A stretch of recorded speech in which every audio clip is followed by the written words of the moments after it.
So here's an interesting fact for you. When I first started my child-free channel, it literally had nothing to do with being child-free. My channel was called Chore With Me, and guess what I did? Chores. I did cleaning and organizational videos, and a bunch of other random stuff that had nothing to do with cleaning and organization.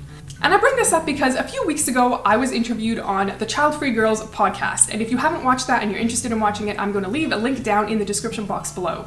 During the interview, we were talking about how I actually got started on YouTube.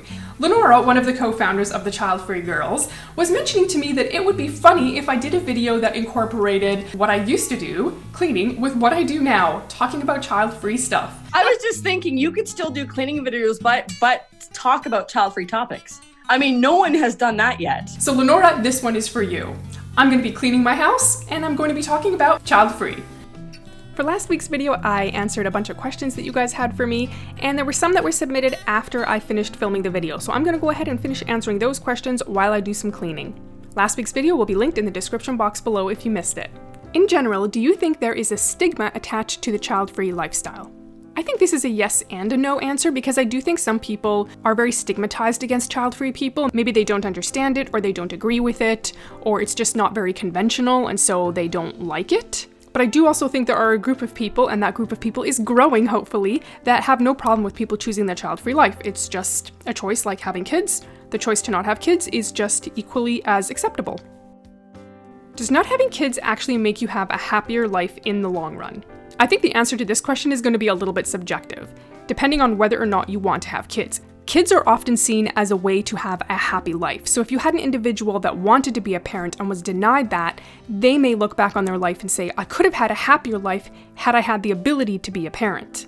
Now, in the same sense, there are people who don't want kids, and they make that choice to not be a parent, and they report that they have very happy lives. Different things make different people happy. Some studies have come out that show overall life satisfaction tends to possibly be slightly higher with individuals who choose not to have kids. But again, that's going to be a generalization. That doesn't mean that that's 100% accurate for every single person that lives on Earth. And I also think a lot of life's happiness is actually what you decide to make out of your own life. Do you have a favorite quote? Something that gets you to go the extra mile when you feel there is not a single resource left in you, something inspirational. A bunch of years ago, I don't exactly remember when, I found this poem and I thought it was really inspirational because it talks about not quitting when things get tough. And I'm not going to read the whole thing, but the last two lines of the poem basically say, so stick to the fight when you're the hardest hit, it's when things seem worst that you must not quit. And that's basically been my life's mantra because, you know, there's been a lot of times in life where I've kind of felt like quitting, so this has been really inspirational to me. And every so often I just take it out and look at it and have a read through and remember that I gotta just keep going even when things get tough. Next question. Did your circle of friends and loved ones become smaller after they realized you were not joking about being child-free? I'm going to assume that loved ones means family. So no, my family basically has all accepted me the way that I am, and they don't seem to have a problem with it. And if they do, they never mention anything, so I'm none the wiser.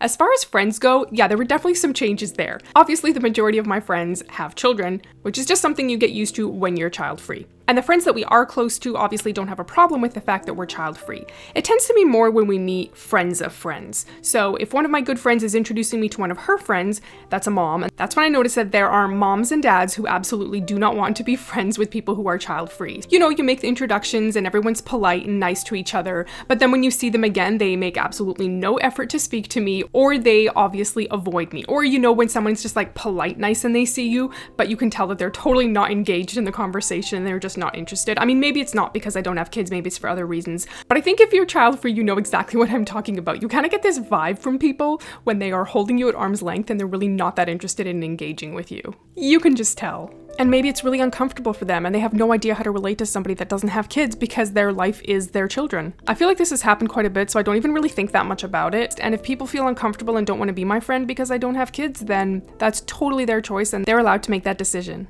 What's your advice for women who keep getting in relationships and the men want to have kids? My answer here might be really simplistic, but honestly, if you do not want to be a parent, I think you need to bring it up when you are meeting somebody new. And you need to bring it up near the very beginning of when you're meeting. But I think honestly, the sooner the better, because you don't want to invest a bunch of time with someone and then find out several months down the road, this person wants to be a parent and I totally don't want that. Now, if you're specifically looking for advice on where you can find men that want to be child-free, that's a little bit more challenging. However, I do know that there are some child-free men that comment on some of my videos, so they are out there. It might be like finding a needle in a haystack, but there have to be men who do not want kids out there somewhere. And if you're one of them, maybe just leave a comment under this video so that a girl who's searching can maybe find you. And I do think there are some child-free dating websites out there as well. Now, I don't know that 100%, but I've sort of seen people commenting on that, so I'd have to check that out for sure before I shared it with you. Are there any other ways in which you think you live an unconventional life besides being child-free? This question made me think way back to my childhood because I grew up vegetarian, and let me tell you, that was really weird when I was a kid. I'm pretty sure that Pamela Anderson and my family were the only vegetarians in all of Canada. Actually, I think Pamela Anderson was already in California at that time, so we were pretty much the only vegetarian family in all of Canada. I got made fun of so much for being a vegetarian. People thought I was so weird. They're like, what do you eat? How do you stay full? Where do you get your protein from? People were always trying to trick me into eating meat and trying meat, even though I was very adamant that I had no interest in eating animals. It is a lot easier now to be vegetarian because there's this whole movement about being healthy, and people are even like plant-based and they eat raw, and you can go to a restaurant now and you can get like a veggie burger, or they always have vegetarian options. Believe you me, when I was a kid and we went to a restaurant, which was very rare because it was a treat when we went, there was literally nothing on a menu for a vegetarian person. The only thing you might be able to get is a salad, and you might be able to get spaghetti with marinara sauce. That was literally the only options. Unless you went to a smorgasbord restaurant and then you had a few more options. I am very grateful that there are so many vegetarian options available now and that people see it as actually being a healthy choice and not just a weird choice. But if you happen to be a vegetarian, give me a thumbs up in the comment section below. I know there's gotta be at least one or two out there. Or maybe you're plant-based, thumbs up as well. So being a kid in the 90s and being a vegetarian was extremely unconventional. What is your favorite thing to do when you decide to relax or do some self-care?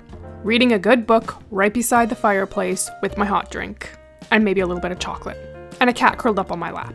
Up until very recently, we also used to have an outdoor hot tub, which was a really nice way to unwind after a long day. Have any of your friends ever said they wanted to be child-free and then changed their mind? Yes, I actually had one friend, and she was a lot like me.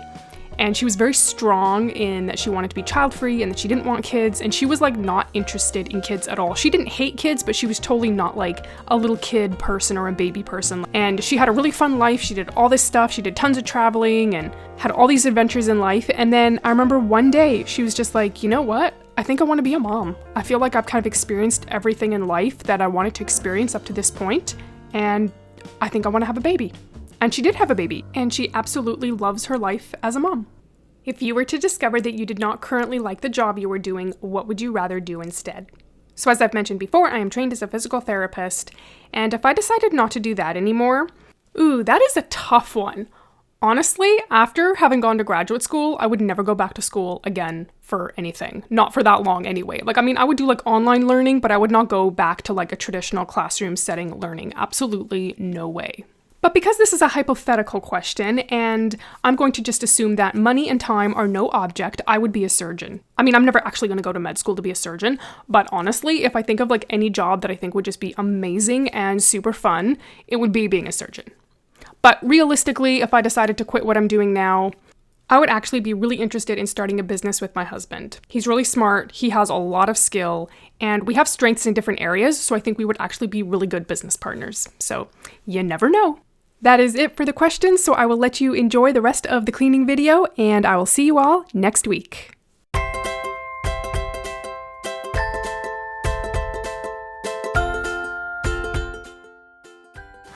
come here. Come say hi to everybody. Come here. Come here.